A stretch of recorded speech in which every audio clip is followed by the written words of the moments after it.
Our speaker has been here before. His name is Jay Curry. He's going to be talking about finding your where and why.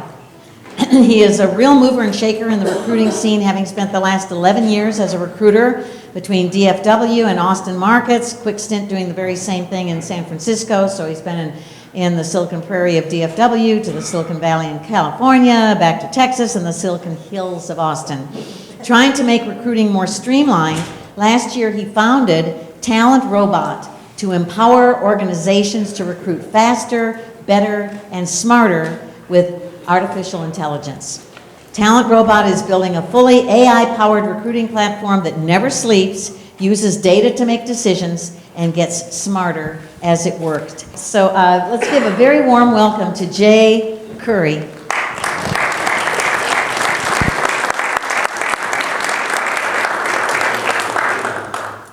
Another awesome introduction that you did. What you gave me? I know, no, I didn't. I don't. Either from last year. So things have changed, and it's obviously I want to talk a little bit about Talent Robot and what we do.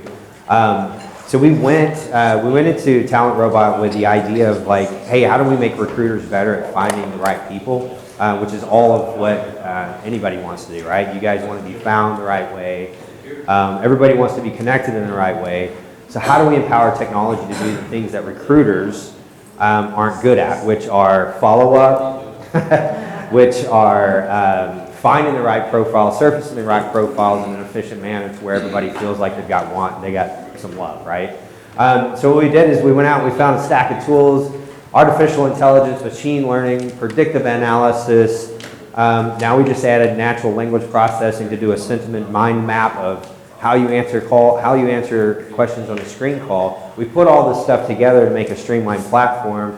Now we have our own recruiting agency here in downtown Austin, about to open one in Atlanta, and then we're about to open another in Dallas, Texas. So our goal is to make companies more efficient at hiring, finding the right people, which is you, and servicing. We've got this awful thing going on. It's called spray and pray. It's like companies spray their jobs out all over job boards. Their descriptions are all different types of funky and wonky. I think one gentleman mentioned about the job title game. It is true. It's all a keyword thing. And then we have the other side of the market, which would be the job seeker market doing kind of the same thing. And we're hoping this all serendipitously comes together into a career, right? And it just doesn't work that way. It really doesn't. So we'll talk a little bit about that today, but I think I'm changing things up. So bear with me. I'm going to talk from a personal level about finding your where and why attitude and decisions are married, and how those two things affect each other. And I'm going to speak from a personal tone because I've been through a lot of this, right?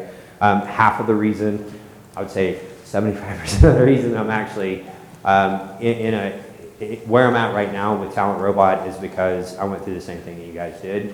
I was frustrated with my career, and I was frustrated at recruiting, hated it, so I made a decision to change it instead of keep doing the way it is. So that's why we're here today. And look, if there's questions in between, I'm happy to answer. We'll leave quite a bit of time afterwards because I'm super helpful about knowing the back end of the recruiting stuff, right? Everybody's got questions, and I keep forgetting. I think the last time that I spoke here was I talked about the ATS and what it looks like from keyword perspectives, things like job scan, doing those types of things.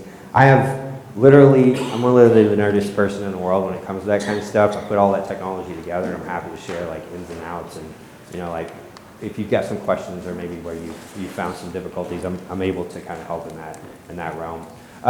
So we'll explore a little bit today of the science, and science is something we apply in Talent Robots. Artificial intelligence that goes and looks out for the right keywords, machine learning, which are algorithms that go out and look at that take those keywords and produce a pipeline for us, and then natural language processing and predictive analysis, which tells us a little bit more about you in an interview, right? Because let's be honest, what an interview is you got your sales game on, we got our sales game on, let's just be human. So we need some technology around that to actually kind of break down that entire thing. They use the same kind of technologies in government and in counterintelligence. They also use it in court cases. They use it in just in criminal psychology. They use it in all different kinds of things. So what we'll talk today is like perceptions, voices, how how they predicate your outward perception and your communication, and what it looks like. I mean, you can apply all this stuff to interviews, you can apply this stuff to just general well-being, right? I went through a period in my life where I was super frustrated. I had an attitude problem. We'll talk about attitude problems later. I had an attitude problem, and I'm typically a self-aware person, and I understand, hey, what's going on in my life? But after I'd been in that rut for a bit, it started projecting outwards, and I couldn't control it, right? It was one of those things that was just who I am. It started to become the person, which is not who I am. So we'll talk a little bit about that today and how that goes. But a little about me. First and foremost, I'm a Christ follower. Not that anybody has to be, but I just want to let you know that that is my Lord and Savior. I'm a husband, I'm a dad, I'm the CEO of Talent Robot, and I'm also an outdoorsman, in that order, by the way, when I have time. So my profile tells me, and I think it's important everybody knows who they are. From a personality standpoint, I'm an ENTJ-T. A lot of the words associated there are scrappy, intuitive, genuine, and candid, right? So if I say anything today that offends you, I totally didn't mean to. It was just me being candid. My beautiful family. I have 2 boys. One's 4, one's 2. She's the rock. I'm just a guy floating around with a startup. So today, I mean, we want to also kind of find out where we belong. I think from a human standpoint, and I can only speak from personal experience, but I can tell you that from being a psychology buff and understanding, that realm is that we all have this deep need and feel to belong somewhere, right? This translates into relationships, it translates into careers, it translates into just about anything that we do. We're social people, right? Social people that want to belong somewhere. And finding out where you belong can be an arduous task, right? There's actually a lot of work that goes into front-loading that. A lot of people, it's like, oh, I feel like I belong here. And yes, you may feel that way, but until you do some self-evaluation, which is always tough, I like to call it inventory. It's like, hey, what do I have in my background? What do I need to improve on? What are the things that I actually need to get a mental focus around? Until I get that inventory down, I really don't understand, what I'm best at. But basically, it's like, do you know where you belong, right? I had no idea that I belonged in a weird startup, spending tons of money creating something that was a dream and just driving it for success, right? We're an okay, successful company right now. We're profitable, but again, there's leaps and bounds and milestones and different things like that. Was I cut out for this? Maybe. I don't know yet. So, but it did take a little while for me to kind of find out. So where do you belong? Belonging means it means acceptance as a member or a part. A lot of us equate belonging like with somebody else, right? That's true. Some of us are married, some of us aren't, or belonging to a certain job or a career or a field, or even, more importantly, a bigger body, something that we can all kind of resonate to and rely on. And a sense of belonging is a human need, just like a need for food or shelter, right? Everybody's got to eat, everybody needs shelter, everybody needs love in a certain way, everybody needs empathy. Those are all things that we crave as a human being. We're unique to this earth, right? There are certain animals out there that try to show the same tendencies as we do, but we're built that way. We're built for social.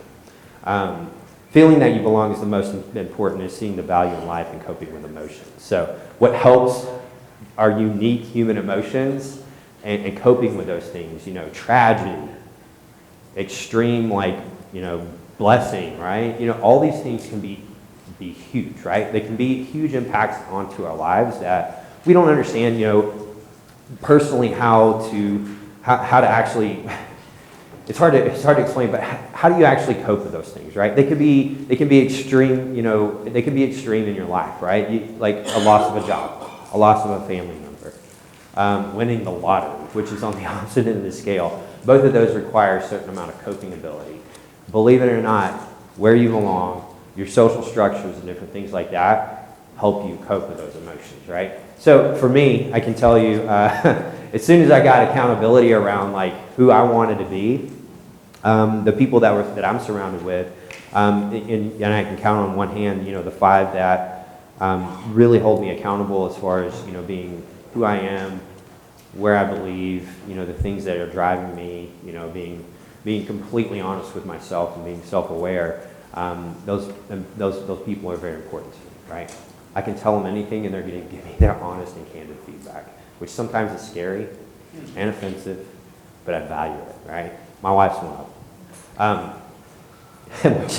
which proves to be a little weird sometimes. To build a sense of belonging requires active effort and practice. A lot of us, I think you guys have heard enough about networking, right? Do we want to turn this into networking? I think Shannon said that the last like 4 weeks in a row. 4 weeks in a row about networking. So everybody's a professional networker, right?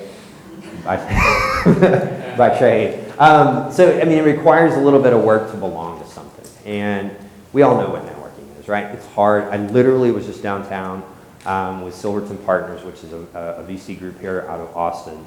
And I was able to talk to some of the partners there and pitch a business model and do some different things. Networking for me is like I've been a recruiter for most of my career. It should be natural. It's still very time consuming. I feel uncomfortable. I get sweaty palms. I am just like anybody else. So it's hard business, right? That's what it takes, right? To feel like you belong, to understand where we belong, to get the mojo behind and say, hey, from a mental aspect, I know that I belong here because I've actually done the work to find out. And a lot of people think that's a natural thing, and we get stuck in these ruts. I did it for 2 years, and I was like, well, and nothing's happening for me. Well, I didn't take the first step, and I didn't do the work. So, sorry. Typically, I wouldn't need notes or slides, but this is a brand new presentation, so bear with me. One way to work on increasing your sense of belonging is to look for similar ways instead of focusing on the ways that you're different.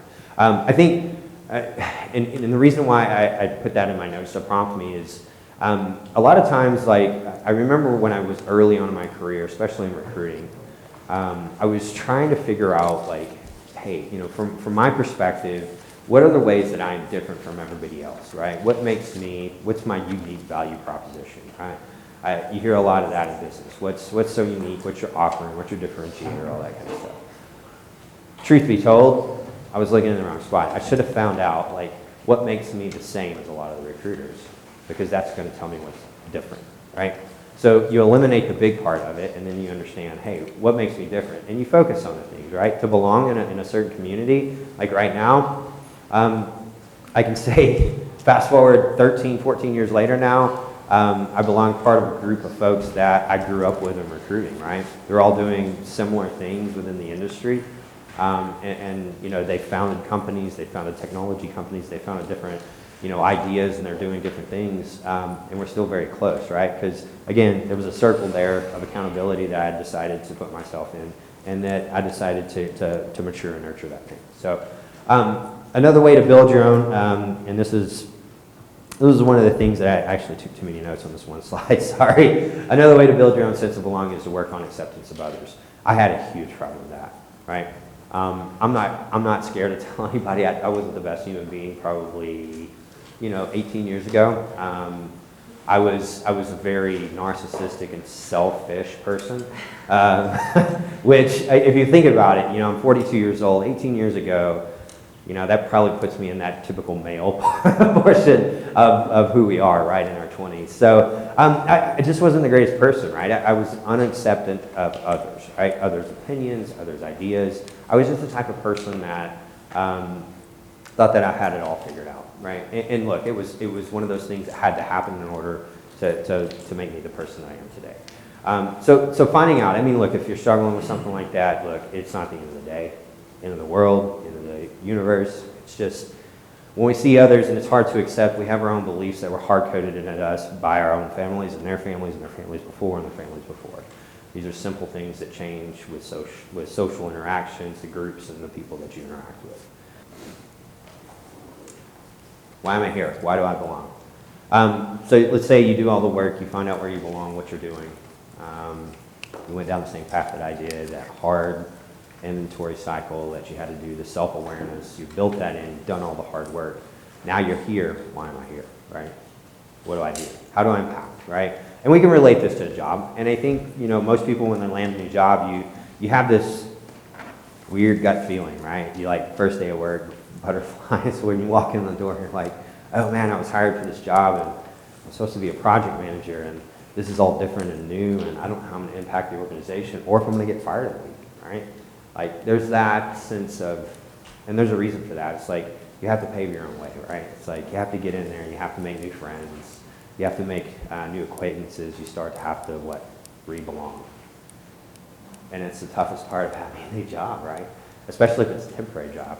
And if you're in and out of jobs as a contractor, it's really tough, to come in and find that sense of belonging and find those people that are around. But some psychologists believe that personality determines a person's behavior and believe that, circumstances influence behavior, and others think it's a character and personality thing, right? So what I mean by when I say that is like, do our circumstances influence who we are, or is it just something that we are because of our character and our upbringing? I like to err on the side of circumstance, but I do know that our upbringing affects us as well, right? So there was an experiment done, and I can't remember, the Milgram experiment, which not applicable here, but what they did is they took people and they this is back when they did some horrible things in psychology and psychiatry. They exposed them to people signed up for this, of course, but they exposed them to clinical trial. Yeah, I'll sign up. What are you going to do? You're going to hold a gun to my head while you're pouring water on my face? Anyways, they exposed them to some serious conditions, right? They would lock them away from people for a while and produce what their brains were kind of stripped away from that belonging and that social and all that kind of good stuff. So the Milgram experience, the experiment actually helped normal everyday people. These are normal everyday people. There were certain criteria for this test, and they found out exposed to certain circumstances, it started to springboard into this new person. This new person that was reactive and just socially awkward and didn't have the natural ability to come in and really speak to humans and resonate, right? They become almost like this this serial killer mindset. Go ahead. I think you've got your experiments mixed up. Mm-hmm. The Milgram experiment was putting teachers and learners together and having them ask questions, and when the person got it wrong, they got a small electric shock. The only person who wasn't an actor in that was the one actually doing the shocks. Well, no. So part of the Milgram experience was they did several different experiments. So I read about the one that you also said, where it's kind of like Pavlov, right? It was they understood, what the dog did once Pavlov, produced or rang a bell, right? But the Milgram experiment, it was also used in criminal psychology.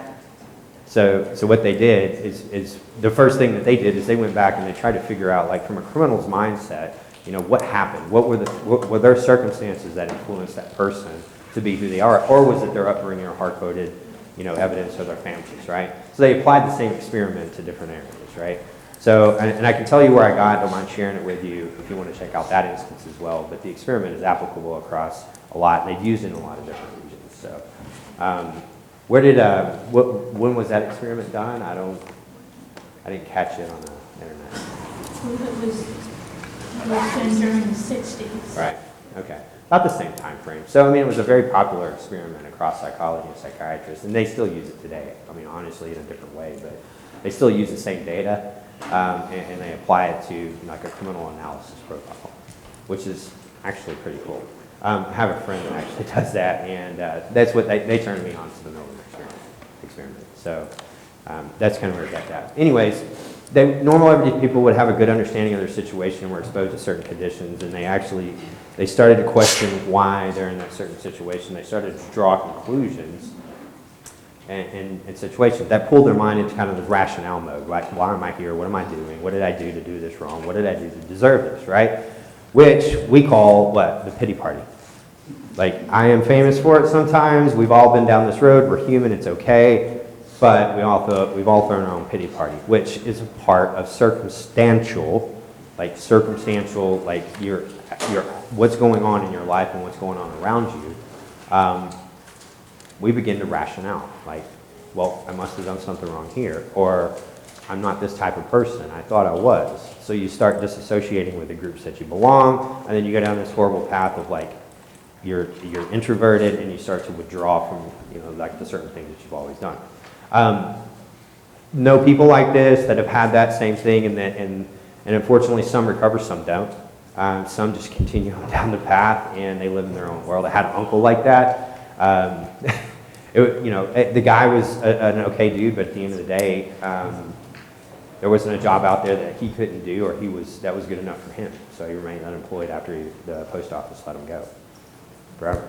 And he just got into this cycle where he was just believing that, what he did and who he was this total different person than he actually was. And he had a different, he sold himself on a different skill set, which I believe was totally circumstantial. Have you sold yourself on the idea of where you belong, why you belong where you belong? So this is something that is also very personal to me, and look, from my background, you'll hear a lot of motivational speakers, Tony Robbins, everybody else uses kind of the same motivational stuff. It's like visualization, right? How many believe in it? How many don't? Visualization is an important part of your day, your morning, all that kind of stuff? No? Yes? Okay, so a little around half. So visualization is like a huge part of my day. Like when I wake up in the morning, the first thing that I do is I take time, I carve out time. I've got 2 kids that wake up at 6 a.m. I have a wife that wakes up at 6 a.m. I go upstairs, I turn off the TV, I don't have my phone, I sit, go through my prayer and meditation, but I also visualize not what today looks like, but what the bigger picture looks like. And what that does is that helps me keep concentrating on like what happens today doesn't necessarily affect the outcome that's going to happen here, at the end of the year or at the end of the business cycle, whatever it is. That today things can go horribly wrong, but I'm still on the right track. So visualizing that and understanding kind of where I am in my life helps me tremendously. And I think, as a job seeker, been there and been down this road too, is visualization is super important about keeping up to where you're at, right? So in order to keep out of the scattered, like, hey, I've got to apply for this job, it's the more jobs I apply for, the better off that I am, which isn't necessarily true. It's the right jobs. The more right jobs that you apply for, the better off that you are, right? Visualizing that right job and understanding, taking that time, add it to your morning routine and saying, hey, look, today is the day that I actually, I'm going to apply for these jobs. These are the right jobs. Here's what they look like. Here's the company profiles that I want to look at. And I'm going to concentrate on that, right?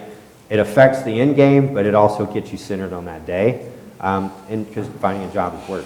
It's a lot of work. And a lot of us, it's the hardest job I've ever had, honestly. And now, I grew up doing that in reverse and finding companies that wanted to hire people and actually come back and circle that whole back to the circle of life. So to actually find a job is like one of the hardest things in the world, right? Because you got to go find a place that belongs, a place that meets kind of your criteria, and a place that you really want to work. A lot of people take jobs today, and they end up leaving because they just needed a job, right? And it's important that we all have jobs and we all have income, but at the end of the day, a real career makes you happy. You get up and you want to go do that stuff, right? I don't think it's more about hey, the job itself, but I think it's more about the career path that you chose. And if it's a stepping stone, so be it. But make sure it's a stepping stone in the right direction. So part of it is Michael Phelps. So guy, it's a little controversial, but let's just say, right? Was it 23 Olympic medals in swimming or something like that? Something stupid like that? It's crazy. This guy, he gets up every morning. He visualizes, of course, all he does is swim, but he visualizes he visualizes exactly what his training is going to look like, right? Every morning, down to the detail of what's going to happen if he rips his swim trunks, or if he takes a wrong breath, or doesn't take a long enough breath. This guy gets up, and part of his training regimen is responding to the wrong, visualizing the wrong, responding to the wrong, and making it right. This guy swims laps for a living, right? So think about that. If this guy can figure out within a lap all the things that would go wrong and visualize those things and how he'd react to it, just think about like if we took that and we applied that to our day, or even we applied it to our week, or we applied it to our year, or we ended up applying it to our lives, better yet, right?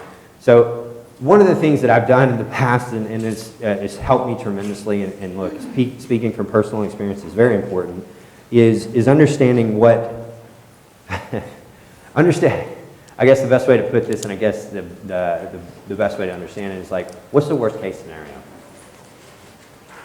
Like, what is the worst case scenario?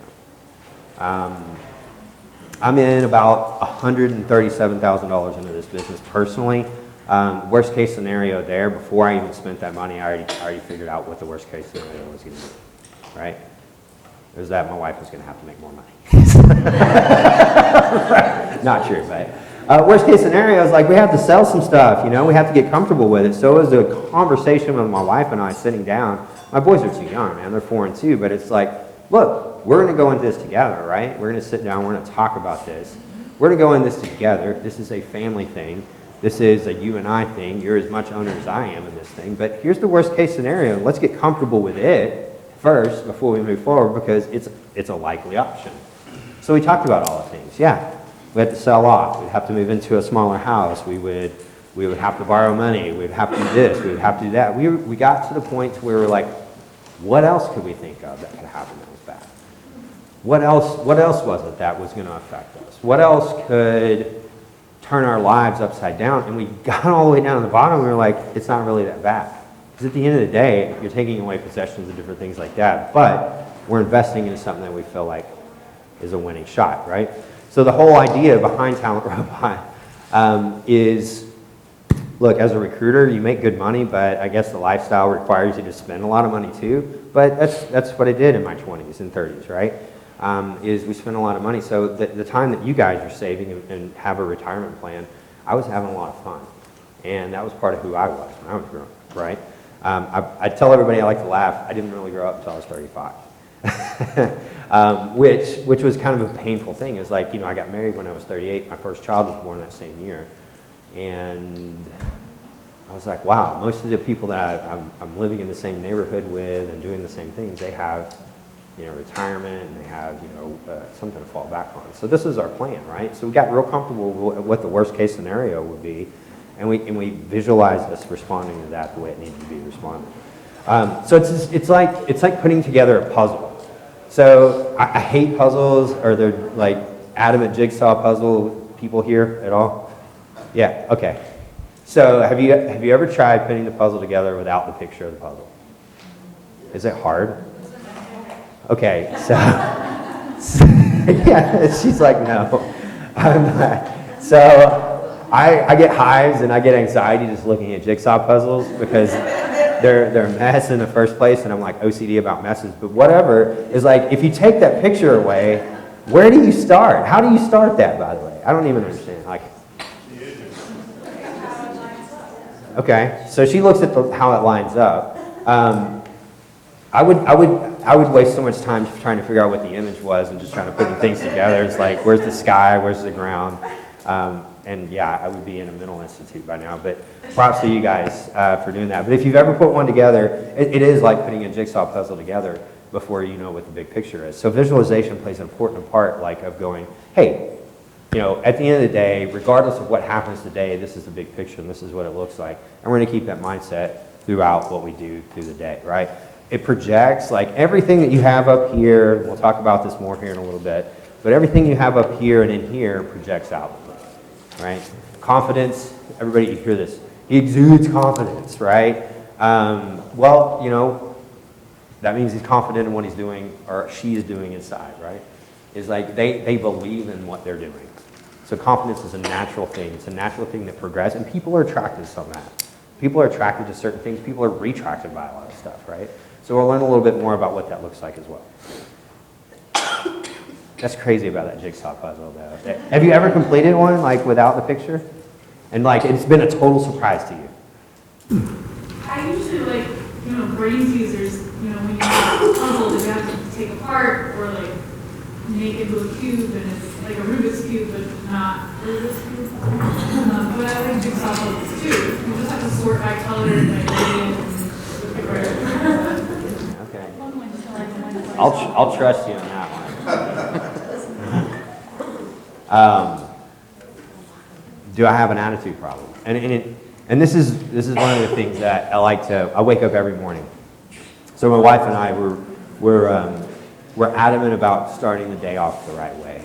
And I'll tell you, if you've got kids and you've been through this stage, 2 and 4 years old, where they get up and they try to derail everything in your life, and they're adamant about it, and they're just like you, so they know what buttons to push, and they're like, no, you're not getting your coffee, and by the way, you're not eating breakfast. I'm throwing my breakfast on the floor, and the other one's back there throwing up in the background, and you're like, okay.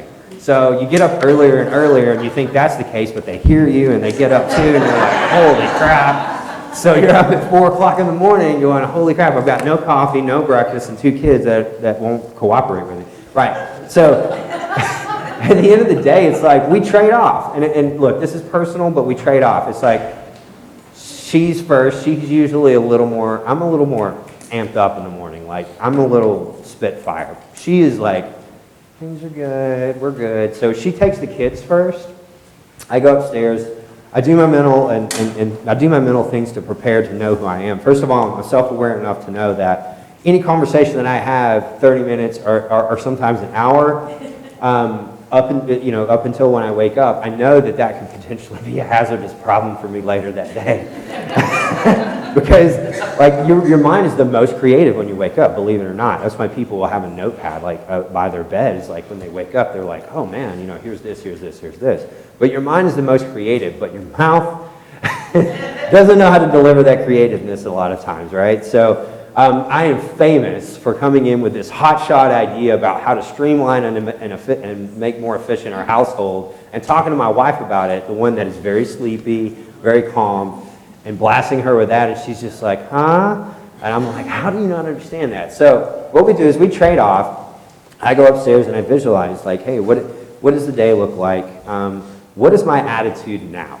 Because yesterday happened, it's today. Am I going to let yesterday affect today, or in a positive way or a negative way, right?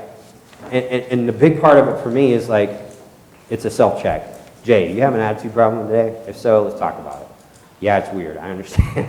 But at the end of the day, I'm still checking in with myself. I'm like, hey, what does my attitude look like today? How am I going to let yesterday affect it? Am I thinking about things that are going on tomorrow? Because what happens is if I'm not thinking about the things that are going on today and I'm thinking about what's going on tomorrow, we all know what I'm doing. I'm living in the future, right? So that time's important. And I don't know how you guys do it. You guys, are there anybody that has like a special technique or anything you want to share? Coffee. Well, out for coffee. Go ahead. I've made morning and evening prep lists, and I'm actually logging them. I put a calendar behind my door, and I track the things I want to achieve every day, and I have an initial for each one. And So you like checklists like me, right? sort of, yeah.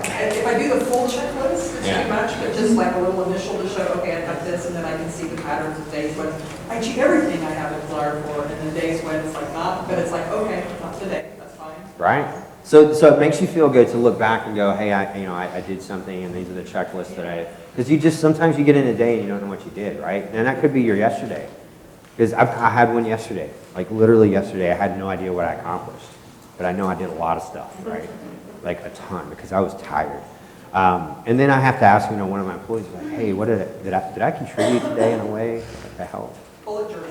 No, I do bullet journaling. So That's helpful. I tell everybody the same thing. It's like, I have a little journal. I've never bought one in my entire life. I've got one from JobBite, every ATS on the planet. So what I do is I get to journal and go through that kind of stuff too. It makes me feel better. But being indignant and self-righteous, and if your positions, here's the thing. I notice when I have an attitude problem, like I can be super self-righteous. I can be, yeah, you've got this alternative way to do things, but my way is better. Which in business, that's not going to get me anywhere, right? I am not the smartest person in the room, right? I know how to find the smartest people in the room, but I'm not the smartest person in the room. So if things aren't connecting and I'm saying, hey, my idea is the only way and it's going to make tons and tons of money, I'm probably not doing my business or my employees to do any good. So one of the ways that I know is like, hey, if I wake up in that kind of mood and mindset, then I need to do some self-evaluation. And then I need to look where I came from and where I am today. All those different things, all those things that had to happen. As Stephen Furtick put it, it's like it had to happen, right? There's things in our lives that have to happen in order to get us to the next phase, right? And those are the things that I actually like to check myself for the attitude. So I think the other thing that I put in is if you're looking at life through a lens of negativity, and that's another thing that we can all be famous for. Everybody in here's done it. Maybe doing it today, right? It's like there is a ton of negative things, a ton of negative things that we can just store up in our minds, right? And there for a while, I was pretty famous for like storing a ton of that stuff in my mind. And guess what? It projected. Like that circle of accountability that I told you I had, it was like hearing those guys tell me, look, Jay, you got an attitude problem, you're thinking in a negative light, you're not receptive to others. It just became like this constant feedback circle, and I started to go, well, what about you guys? Right? So I started pulling myself out of that circle which I valued and built so long, and I was like, well, what about you guys? And that was me starting to be, to kind of withdraw and getting that, hey, well, I'm just better off by myself, right? Look, it happens, and it can go really far. Name that uncle, right? And I was like, hey, these are the things that I know about myself. Is like, am I perfect in the mornings? No. Do I wake up with a self-righteous attitude? Yeah, sometimes I do. Do I wake up with an attitude of yesterday sucked and so is today? Yeah, all the time, right? But I take the time to address it with myself and I make it okay with myself. So not saying that works for everybody, but if it helps, I'm so glad it helped, because taking it, addressing it, and applying it towards the day and just feeling okay with it. Like being okay with it is one of those things I had to learn. I didn't learn it until I was in my late 30s. It's like, I grew up, I'm a Gen Xer, right? Can't be okay with your emotions, just push them off and let's get busy. That's how we were raised. That's how I was raised. That's how everybody was raised. My parents worked, the same thing. You got some emotional stuff, that's great, go to HR, but when you come back out here, you're ready to work. Now, it's okay to be okay with your feelings, right? It's like you have to adjust yourself and say, look, today, my best is I may send a couple of emails because I have a headache and I just don't feel like doing it. That's my best today. So being okay with your best, I think, is a big one. And again, sorry this is disjointed, but it's all brain. Anybody ever reactive and short-tempered? We got one. It's me. Yeah, not sure. So that's another sign for me. Like in work, even like on the weekends, I think one of the bigger signs for me is my work week, which is it's chaotic and it's got a great process behind it, but again, it's just so draining.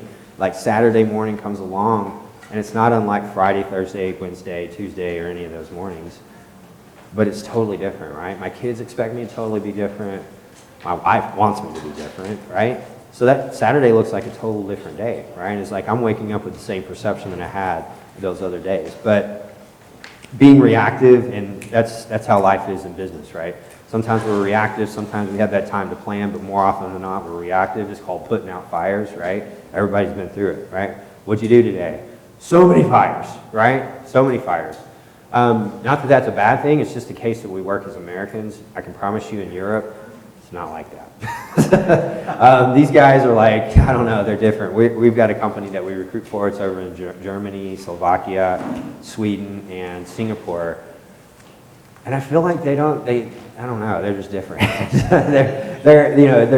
We don't ever hear the word fires. Everybody's kind of calm and relaxed, and they have 2, 3, 4 week vacations, and everybody's okay with that. But and I admire them for that. I'm actually learning a little bit from that too. But being reactive is kind of one of my check-ins. Let's see. Oh, here we go. So these are some of the sayings that we all have. And look, some of them are great. I like Zig Ziglar's. Your attitude, not your aptitude, will determine your altitude. How many people have heard that?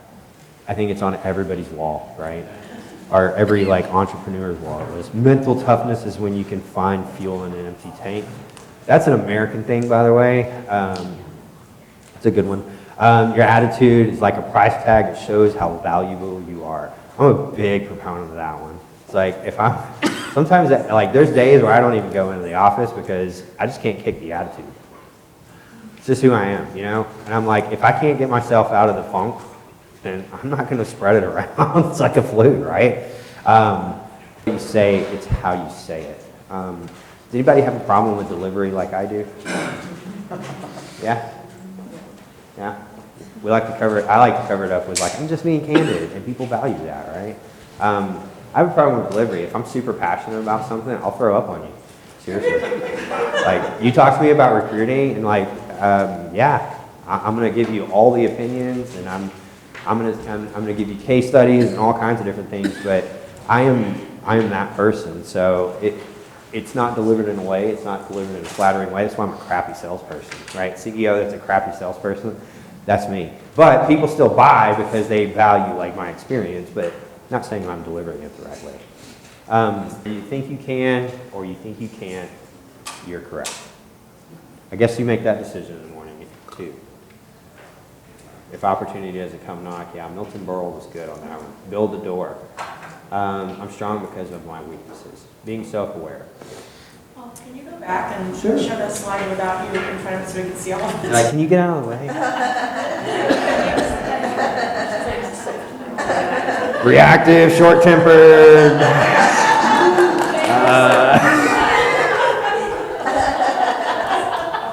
I'll explain with you.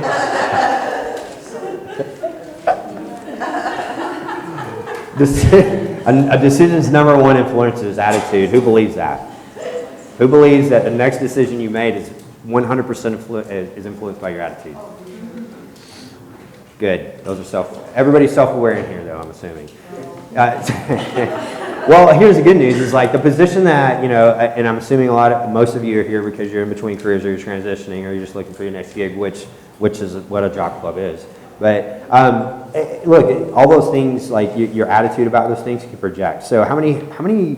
Let's say how many people has like been on like 3 interviews in one day? That's we wish. Yeah. Well, do you though? No. Because you're going to talk to 3 people like me in one day, and you're going to pitch the same way, and you're going to be like, at the third one, you're just going to lay it out there. The first one you're going to kill it. The second one, you're going to be a little tired, and the third one you're probably going to flow flat on your face. 3 interviews in a day is hard to do, and this is from my experience. Is like you're looking at a guy that's conducted thousands of interviews, phone, in person, round robins, cultural interviews. You do all of it, and I tell you, they're exasperating. Like, it takes so much out of you, and it's even like because you've got this big shield up, and until you pull it down, things don't seem natural, and you get in there, and it's more of a sales pitch than it is just trying to get to know somebody. Those things are exacerbating. So here's what happens: like, is that decision to go in and understand, like, hey, this is a job that I really want. Your attitude 100% affects that. And the reason why we actually perceive the world that through that lens is like our attitude is actually our lens. Like I'm trying to think of that famous quote. I can't remember it. I got it too early this morning, obviously, in one of my moods with a bad attitude. But the lens is what we look through, right? The lens is what we look through. And if we see a day in a certain way, it is 100% built and bought into by us. When you woke up in the morning, you're like, okay, I got a headache and my back aches and my kids are on my butt. I'm going to let this affect everything else that I do today. And every decision that I make today, by the way. Now, if you're buying a car, that could be pretty bad. If you're buying a house, that could be pretty bad. If you're interviewing for a job, that could be pretty bad. So how many give like a self-talk before you go in an interview? How does that sound? Does anybody want to give an example? No, seriously. Like a self-talk. What are some of the things you go over before you go in an interview? Anybody want to share? It's meant to be, it's meant to be. I personally, I pray. There you go. And, I just say, look, the door needs to be open. Let me go through it. If it needs to be close it early and often. Let me know. Praying for closing doors, man. That's powerful. Right, yeah. I have clients who would say, this is my job, this is where I'm gonna go to work, this is my parking spot, these are the people that I'm gonna work with. Visualization. This is, yeah, it's all that positive talk Yeah. that is gonna gear them up for the interview. Right. A lot of that works. My wife's a big proponent of that, right? She does amazing things, by the way, like putting up with me and our kids and everything to do that. So this positive self-talk, I'm starting to buy into it. I can tell you're not fully bought into it, are you? You're not fully bought into positive self-talk, are you? I'm not either. I use it. I use it sometimes. So we all have a choice. We can use the inner dialogue that we've set the tone for that morning, that attitude, or we can look outward and say, look, hey, everybody else has got this inner dialogue going on, and we're all kind of struggling. We're all maybe bumping heads a little bit.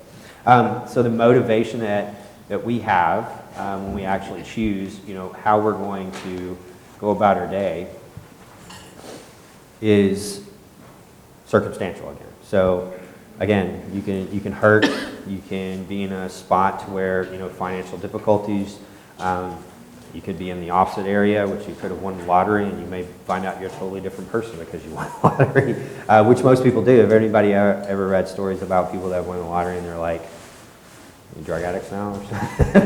I mean, it happens. Like, it's circumstantial, right? It's like, I have a ton of money. I can do whatever I want. I'm above the law. And the next thing you know, well, Johnny Manziel, he didn't win the lottery, but, he fell pretty hard. Personal stories about that guy and what his recovery went. Super proud of him, man. And not a personal friend of mine, but I know his agent really well. And what I know about him is, like, it took a lot of self-evaluation. That guy was a heck of an athlete, right? That guy could do amazing things on the football field in college. But he couldn't translate. He could not translate life into what he did. He thought his athleticism was going to make him above everything else. And he found out at the end of the day he was just a human being. So a lot of that self-awareness, the attitude checking and going in and saying the gut checks of like, hey, self-evaluation is important. And he learned the hard way, just like I have and maybe some of you guys have. Emotions. So some of those emotions that are actually tied to a negative or a positive attitude. So what are some emotions that you feel like, just some examples of a negative attitude? How do you feel? Your emotions that are tied to a negative attitude. Fear. Yeah, he said a big one. So, like, have you ever heard fear is the biggest driver if you let it? Like, all those things stem from fear. Like, every single one. Anxiety, restlessness, irritable, discontent. There's fear in the background, right? And if go ahead. I was going to say, you're talking about somebody that doesn't have a job trying to find one. What about the position I'm in where I have a job? I'm not doing really, really well because of onset of dementia, schizophrenia, things like that.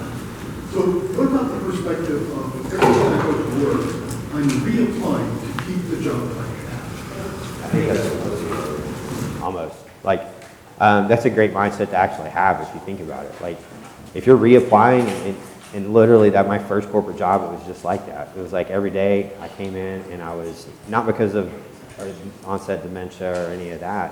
Just like the reasons, yeah. Yeah, it was like, how do I keep my job today? This is part of, like, I think who we are, right? It's like, somewhere down the line, somewhere in our DNA, we have a great need to prove and belong and be who we are, right?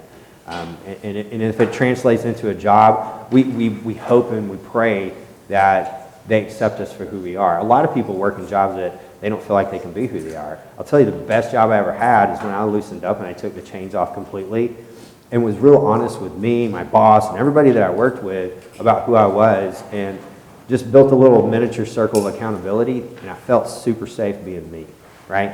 It was one of those things, and I met, she's on my board today, her name's Meg Marsh. Actually hired my boss. She came in and we actually started talking a lot about, like, who we are and what we like to do and how we actually, want to live life and what all that looks like. And really, that was the point in time where I actually figured out who I was, and it was okay to be who I was in a work setting, right? And a lot of people, we have to, put on your work face, do all that kind of stuff, and I just don't believe in that. I feel like anybody that can be themselves at work just adds so much value to the place that they work because everybody's different, and that's what we are. Everybody knows that word, I can't. tell you a secret, it's something. Has anybody ever met a 4-year-old that doesn't use the word can't? I have one. And the reason why, and I'm being totally dead serious here, is like 3 years ago, we decided to exclude that word from our vocabulary and use other words around it. So when you go to produce that word, I can't, you automatically, we stop, like we brake check ourselves. Well, don't know if that's possible right now, but maybe we can do this later. So yeah. So it's like you're finding ways to do things. Like my dad's 68 years old. He was born in the generation just past the Depression, right? So he has that mindset. He also has the mindset of the 80s, which was some swinging times, right?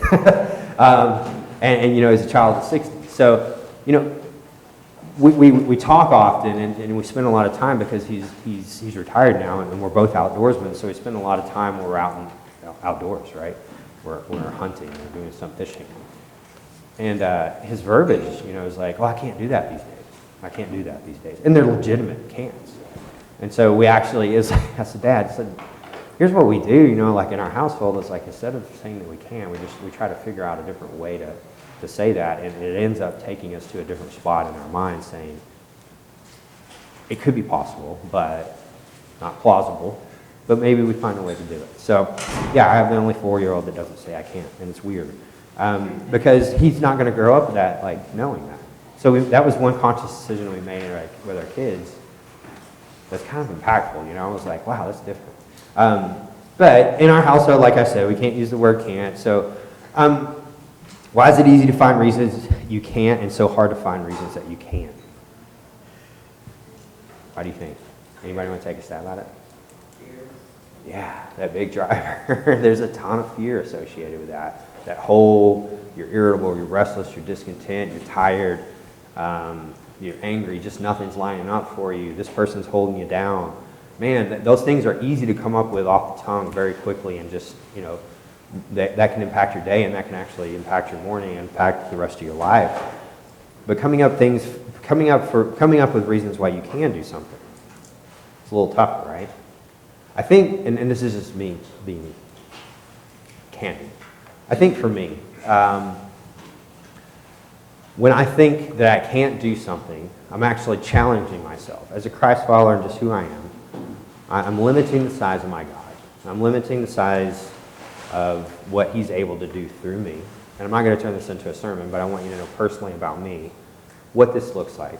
If I limit the size of a sovereign being that, you know, is sovereign over my life and everything that happens in my life, who am I?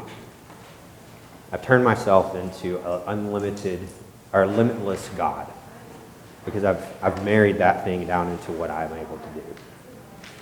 So I can't becomes one of those things where I'm the final judge and jury, and I'm able to use that word more freely. But if I can, I have to find ways outside of myself and means outside of myself of what I normally could produce to make it happen. So talent robot's a big I can't for me, right? And it's not because I can, it's because everything around me, the people around me, the God I serve, all that stuff is who I am, right? It allowed me to take that big step off the cliff, right? And make that initial investment, and then go back and make another initial investment, and then go back and make another investment, and then go and pitch the partners and get them to invest because I believe in it and I can. So that's one of the things I definitely wanted to share with everybody. I think it's worth saying that it's important that I think everybody needs to have a little bit of that paranoia, a little bit of that, you know. Is that healthy? Yeah, I mean, a little bit of stress is a good thing. For being a Pollyanna, speaking from experience, is tragic too. Yeah. No, I totally see that. I read recently that before you say you can't do something, see if you can find 10 ways you could make it work. Ooh. Dude, you talk yourself out of it immediately, don't you? You're like, screw that. Right, well, I mean, I see what you're saying, Kathy, is like, you know, if you think of 10 ways is a lot of ways. There's a lot of ways. Maybe you could. But we're easy Down to, to 5. but it's easy to come up with 10 reasons why you can't, though. I'm pretty sure. Oh, yeah. I mean, we're quick on that. They're coming up with I You have can't. to think a little bit about, maybe we could make it work if we did it this way, or we did that, or we had, whatever. Right. It's a good mind exercise. I love it, and definitely apply it. So I think positive self-talk, positive people, positive experiences, positive outcomes are all what it's about. You know, if we can surround ourselves with that type of positivity, our days get better, our weeks get better, our years get better, our lives get better, right? This could be a really trying time, and I've been in it, and I understand it. I understand all the things around it, the impactfulness, and how it just spreads out through life. But I believe that there's, and I heard what you said earlier, is like, you still need to have fun. You still need to find ways to have fun. If you're like me, you have a hard time if you're not producing and you're like, hey, you're not contributing to the family to allow yourself to have fun. But yeah, you still have to be a human being. You have to have fun, right? Take the pressure off. Know that healthy fear, that paranoia, that stress is still there. Know it, understand it, and then take it and apply it later. But give yourself a break. It's kind of the biggest piece of advice I got. I think it was in year 6 of my career when I had a big transition, and I was just tired of being in a staffing agency. I made the transition over to corporate, and positive self-talk and surrounding myself with the different types of people helped me tremendously. So I'm open to answer some questions. I think we got like 2 or 3 minutes, or Yeah. 2 or 3 minutes. If you want to know anything about like the ATS, the application process, anything like that, if you've got something you're just stuck on, now's the time. First of all, spell your last name. Curry, C-U-R-R-Y, just like the spice. 2 R's. Yes, sir. Okay. I was speaking to, I had a phone interview a couple of days ago, and I intuitively figured out immediately because what she was asking about the dates when I worked at a job. And I said to her, I said, hey, it looks like your ATS system really mangled the resume. Is involving another one? She said, sure. And, then while we were sitting there, she opened it and it had those words. Happens all the time. Like those things are built. We use an interactive resume called 3DIQ, which basically is the opposite of what an ATS does. An ATS tries to read in PDF files, Word files, any other file that you can put together a resume into a usable format so a recruiter can consume it in a quick fashion. And it also looks at data points in it, keywords, matching, and different things like that. So that's what it's trying to do, is it's trying to take your resume and make it into something that is consumable and something that the ATS itself can consume and be searchable. That's smart, by the way, is to email a resume, is because they actually get a better view of it. The tools we use, they take all that out. And actually it has a keyword matcher like job scan built into it, and it automatically tells our recruiters and our hiring managers from a keyword perspective if this person's a fit or not. So by the time it lands somewhere, that resume, we work with to get that resume the way it looks like, it lands there, and it's But that surprises me because now, okay, you've got the machine mangled version, but you don't have the creatively constructed version from the persons. You can't see any personality differences there or their thought process. Yeah, I mean, it's tough to do that in a resume anyways, right? That's why I hate resumes. I mean, I absolutely hate resumes. Yeah, and there's the other thing is LinkedIn. The web presence today is like, it's taking over, and it's a whole much more, it's like I get a sense of somebody's personality by looking at their web presence, right? A resume tells me is a diary of what you did, not what you can do, right? And I feel like too many people still judge. I wish it would, I mean, I'm the proponent guy. I'd love to find another way to do it, but unfortunately, we still got this generation, which is my generation, Generation X in leadership, and then we have, I believe, the millennials starting to come in, which will virtually eliminate the resume, which is cool. So I'm not into an ATS class, of course, so I'm not new to it. So when you fill out an application online, do they use the information, does the ATS use the info on there as well as on the resume? Because my resume tends to be longer to include everything that the job description wants, and so it can look wordy and heavy. And then when the person gets it on the other end of the ATS, they're like, wow, this is a lot to read. Which one would you, do they both weigh, the application? No, so the only thing that an ATS does, if you think of it like this, let me compare it to Google. So when you go to Google and you're looking for a car, a Dodge car with a V8, that's four-wheel drive, right? You type in a Google Dodge four-wheel drive. That's exactly what an ATS does with your resume. So as a recruiter, I sit behind it. It doesn't matter how long or how short it is. It matters what words you have in it. It looks for those words. I don't really look at resumes until I go up. Like if I'm sitting in a recruiter chair, back when I was a recruiter, I would go up, I would type in the search bar a Boolean string that brought up everybody that had Java, Spring, Struts, all this other stuff. And it would bring up all the resumes that had that relevant profile, and those are the folks that I would focus on first, right? So it's all about keywords. It really is. It's just, I did my last speech, it was all on ATS. Yeah, so they're fairly advanced, but they're not like the greatest thing in the world. Well, would you agree that possibly, if you look at the way the ATS systems work right now, that everybody from like Winston Churchill to Einstein would be ruled out? Yeah. Yeah, I mean, there's no creative ability there. But here's the thing, but they're built for recruiters, and guess what? There's one thing you may or may not know about recruiters. Overutilized, under-resourced, they have too much to do. They're looking at thousands and thousands, trying to look at thousands and thousands of applications and trying to draw a conclusion very quickly. And then ATS was a tool that's built around that. Now there's smarter technology, AI, machine learning, all that stuff that interacts, and you can teach it what to look for, and it actually helps that whole process. So I think we can do a couple more. We give a couple more. Okay. I was looking at a job where they asked that the application or the resume be sent via email rather than a third party. So should I be just as concerned about keywords and whatnot? Not an email. Yeah, because it's actually going to somebody. But sometimes you email, it depends on look, if it's like email at jobbite.com/whatever, if you're emailing it into an ATS, then it'll still be keywords specific, so for sure.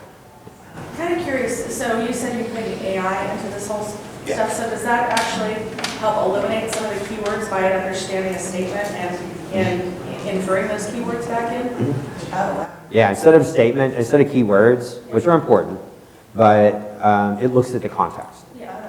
Yeah, it's stupid smart.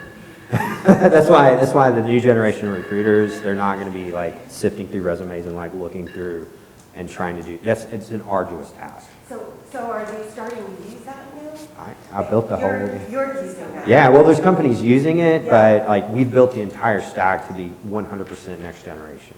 Like every phone screen we do has natural language processing overlay on the back end of it, so I can build a mind map of who you actually are by the way that you answer questions. It's crazy. Who do you recruit for?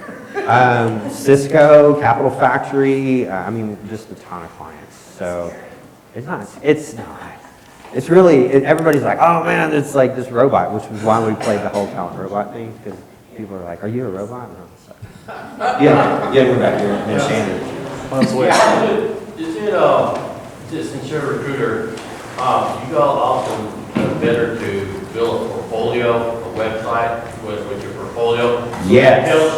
That tells a recruiter because yes. Because I've gotten calls from recruiters, because I have Python on my resume. They're gonna want to see some of that. But I don't necessarily do Python programming. I do scripting. Sure. So I get disqualified for developer or something because I'm not a developer. I'm a scripter. That's what I am for Linux and stuff like that. If you can build it's web presence, right? Yeah. If you can give me an alternative, like if I'm back in the recruiter chair and I'm looking at your resume and you can give me an alternative to your resume, like another site that's going to give me more information to where maybe you can run some scripts and test some things that you've done, or you've got a GitHub profile to where you're doing all that, I'm going to go look at it. And it's going to be a differentiator. So for sure, great idea. Shannon? Having been a staffing consultant right out of school, can you just really quickly reassure everybody that when recruiters ghost people, it's not because it's them, it's because they found the next unicorn that fit better, and they just didn't bother to get back to it? Yeah, and I'll share a quick story to end, I promise. Recruiters aren't ghosting you because they don't like you. It's not a personal thing. They're ghosting you because they're overworked, they're under-resourced, and overutilized. and if they could get back to you, and ATS does help get back to people and tell them that the job's closed, but imagine if I closed a pipeline of 463 candidates, I'll just take you through this, 463 applicants, right? 10 of which were qualified, 5 of which we went to interview stage, and 2 of which we made offers on, right? Because maybe one fell out. What am I going to tell the rest of the 450, right? I'm going to send you a canned email because I can't write 450 emails. Even like the rule of thumb is, and I'm glad you brought it up, is like if I talk to somebody on the phone, let's send a personal email. If I didn't talk to you, we're going to send you a canned email because you just don't have time to do it, right? But it's great. So here's the story, and I'll end with this. There's an HR lady. Her name's Lisa, in town. I was hiring her for a startup, and I made the unconscious decision to ghost her, right? Because I had too many candidates in the pipeline. I couldn't fill it up. I was hired to create a startup. 118 positions open. Had 13 months to complete, right? I did it, but later on, this is 4 years later. She's an HR leader over at Data.World, and problem is like she remembers one thing about me. What is? She ghosted me, right? So I don't get the chance to make that up. But the good news is she's possibly going to work with our company because she likes one of our recruiters, right? So long story short, I swear if it was up to any recruiter or any HR person that you interact with, they would rather talk to you personally. And don't take it personally if you get not followed up with or candy.